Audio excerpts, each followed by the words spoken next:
हाय। मैं फिर से आज एक कहानी लेकर आई हूँ। ये कहानी मैंने लिखी नहीं है, but I will try and narrate it to you exactly as I've heard it. And after I finish the story, I want to introduce my team to you, the people who have aided me to achieve my dream.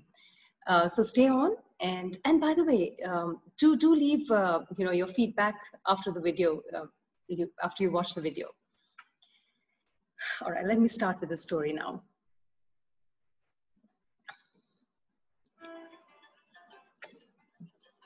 मैं ना करीबन 19 साल की थी। Dopamine और oxytocin levels मेरे rise कर रहे थे। रातों की नींद जैसे गायब हो गई थी और दिन का चैन भी गायब। इन शॉर्ट मानो जैसे कि अब तो मेरा दिल जागे न सोता है, क्या करूं हाय कुछ कुछ होता है। मैं ना अपनी पहली डेट पर जा रही थी। अब क्योंकि डेट पर क्या होता है ये सब तो मैंने रोम कॉम से ना बोरो कर लिया था, but personally I had no idea कि डेट पर क्या होता है। मुझे लगा कि लड़की एक सुंदर सा ड्रेस पहनती है और उसके आंखों के नीचे कभी भी कोई डार्क सर्कल्स नहीं होते हैं, और उसके बाल ना magically they and up into a beautiful बन। और फिर वो दोनों ना एक कैंडल लाइट डिनर पर जाते हैं, एंड फिर उसके बाद जो लड़का है वो लड़की को छोड़ने उसकी बिल्डिंग तक जाता है, और फिर ना बिल्डिंग के नीचे दोनों किस करते हैं। ये सोच कर ना मेरी जान निकल रही थी। रात भर ना सो पाई, और सुबह जब उठी तो मेरे आंखों के नीचे के डार्क सर्कल्स कोई दुनिया का फाउंडेशन छुपा नहीं सकता था। बस फिर मैं शाम का इंतजार करने लगी, और जब शाम हुई तो मैंने अपनी नई ड्रेस पहनी, मेकअप के नाम पर काजल लगा लिया, और अपनी 2 इंच वाली सैंडल पहनकर मैं जी निकल गई। ये सैंडल ना मैं सिर्फ तभी पहनती हूँ जब कोई स्पेशल ओकेजन होता है, और क्योंकि मैं ज्यादा बाहर जाती नहीं हूँ तो स्पेशल ओकेजन आते नहीं थे। बेसिकली मुझे सैंडल्स में चलना नहीं आता था। खैर, अब रेस्टोरेंट के से करीब 2 किलोमीटर पहले ही रिक्शा वाले ने रिक्शे को रोक दिया, और उसने कहा सारा रास्ता खुदा हुआ है, आपको चलकर जाना पड़ेगा। मैंने कहा कोई बात नहीं, मैं उतर गई और मैं चलने लगी। अब क्योंकि ट्रैफिक जैम था रास्ते पर, तो ना फुटपाथ के ऊपर भी ना सारे ये रिक्शा वाले और साइकिल वाले सारे चढ़ गए थे। अब किसी तरह से ना मैं सबको नेविगेट करते करते चलती जा रही थी कि सामने से एक साइकिल वाला आया। उसने एक जीनियस प्लान बनाया था। उसने सोचा कि वो ना मुझे कट मार के चला जाएगा। It's a great idea, but उसे ये नहीं पता था कि उसके टायर के जो व्हील था उसमें से ना एल्यूमिनियम का पतला सा रॉड बाहर निकल रहा था। जब वो करीब से आया और मुझे कट मार के गया, तो वो जो एल्यूमिनियम का रॉड था ना वो मेरी ड्रेस में फंस गया और मेरी ड्रेस फट गई।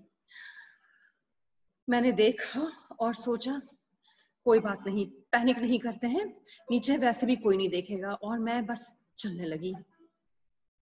अब चलते चलते ना किसी तरह से मैं आगे बढ़ रही थी कि एक गड्ढे में, आई स्वेयर, एक गड्ढे में मेरा पैर जाके पड़ा, और मेरे 2 इंच वाली जो हील्स ना वो 1 इंच की हो गई। अब मैंने सोचा अब मैं पैनिक कर सकती हूँ। फिर मैंने सोचा कि चलो डेट ही कैंसिल कर देती हूँ और कोई भी बहाना बना लूंगी। बस एग्जैक्टली उसी मोमेंट पर ना उसका एक मैसेज आया, reached early, take your time, smiley face. मुझे तब पता नहीं था कि एंजाइटी क्या होती है, पर उस वक्त मुझे जरूर बहुत सारी एंजाइटी हो रही थी। खैर, मैं किसी तरह से ना गिरते पड़ते रेस्टोरेंट तक पहुंची। जाकर उसके सामने बैठी, उसने मेरी हालत देखी और एक पानी का ग्लास आगे थमाया, और फिर पास आकर कहा रफ डे। और तभी ना वो वेटर आया, और वेटर ने कहा sir, ma'am, would you like to order something. मैंने ना फट से मेन्यू कार्ड खींच लिया और कहा yes, I would like to order something. अब देखिए, मैं ना किसी भी हालत में सब्जेक्ट चेंज करना चाहती थी, क्योंकि मैं अपने डेट को नहीं बताना चाहती थी कि मैंने अपनी नई ड्रेस फाड़ ली है।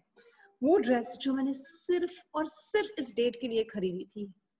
वो सोचेगा आई एम सच अ डेस्पो, या फिर मेरी हील टूट गई है और मुझे हील में चलना भी नहीं आता है और फिर भी मैंने सैंडल पहन ली थी। वो सोचेगा she doesn't even have a mind of her own. तो जब मैं ना इन्हीं थॉट्स में बिजी थी, तो उसने वेटर को इशारा किया और कहा, I'll have a pina colada. Like I said, मैं ज्यादा बाहर नहीं जाती थी, तो मुझे ये पिना कोलाडा क्या होता है ये मुझे पता ही नहीं था। पर मुझे लगा इससे ज्यादा भारी ऑर्डर करना पड़ेगा। तो मैंने ना मेन्यू कार्ड लिया और मैं मॉकटेल सेक्शन में पढ़ने लगी। मोसा sounds like a samosa being mocked. Next, sex on the beach. Too soon. हाँ, बड़ी कॉन्फिडेंटली मैंने ना मेन्यू कार्ड बंद किया और वेटर के हाथ में दिया और कहा, I will have a virgin mojito. सारा रेस्टोरेंट एक सन्नाटे में छा गया। वो सन्नाटा जो लोग कहते हैं ना कि fairy of silence must have passed by, वैसे वाला। फिर भी ना मैंने उसे बड़ी कॉन्फिडेंटली देखा और फिर अपनी डेट की तरफ देखा। वेटर ने, जो ना वो आसानी से भूलने वालों में से नहीं था, तो उसने कहा, by the way ma'am, do you mean virgin mojito? मैं ना अपनी सीट में पिघल रही थी। किसी तरह से ना हिम्मत करके मैंने अपनी डेट की ओर देखा। वो मेन्यू कार्ड में ना कुछ पढ़ रहा था।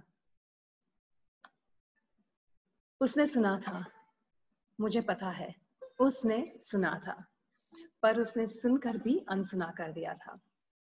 मानो कि उसे कोई फर्क ही नहीं पड़ता था कि मैं उसे वर्जिन मोजिटो बुलाऊं या ताजमहल।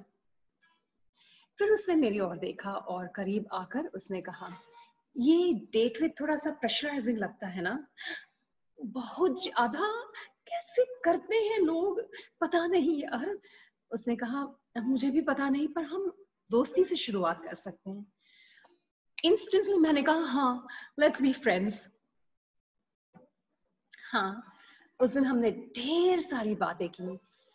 उसने फिर मुझे घर पर छोड़ा और मेरी बिल्डिंग के नीचे हमने किस नहीं की।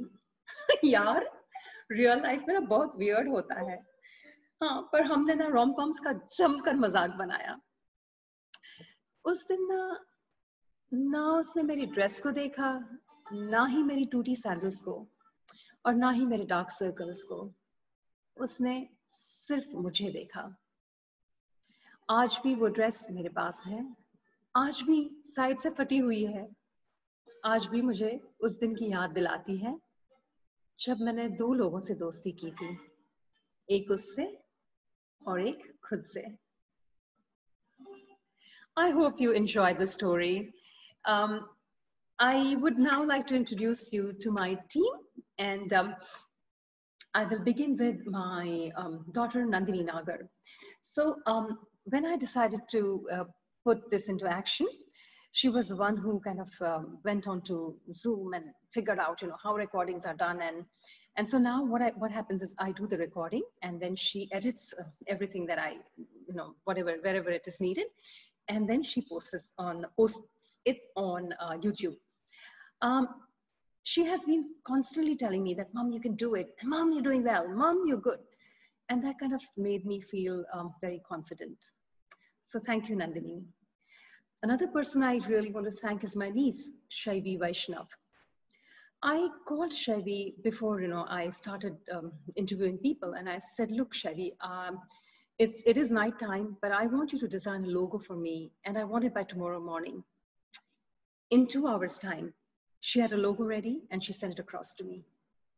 Can't thank her enough. Thank you, Shaivi. My friends, Sushma and Alpana, they have been a huge, huge support to me. One fine day, we had gone down for coffee, and Sushma said, hey, Himali, why don't you start interviewing people? Because of COVID, you're at home. and you're doing online lessons. So I said, yeah, it has always been on my mind. And that was it. After that, Sushma and Alpana constantly pushed me, nudged me, guided me, and supported me in my journey. And because of them, I started In Conversation with Himali. By the way, In Conversation with Himali was a name suggested by Alpana. Thank you so much, Sushma and Alpana. And last but not the least is Turjo. Turjo is my son's friend. And when I told him that I'm going to be starting this channel, he said, hey, why don't you have your picture on the screen, you know, when your videos are done? And also, how about having music, you know, to start your videos and to end your videos with? And so he sent me a bunch of music videos, and then we kind of decided on the one that I have on the videos before and after the interviews are over. And so this is how the whole team kind of came together for me to achieve my dream of interviewing people and sharing success stories. And a big, big thank you to you all, my audience. If you didn't watch me, this wouldn't have been a success. If you didn't give me feedback, I wouldn't have worked on it.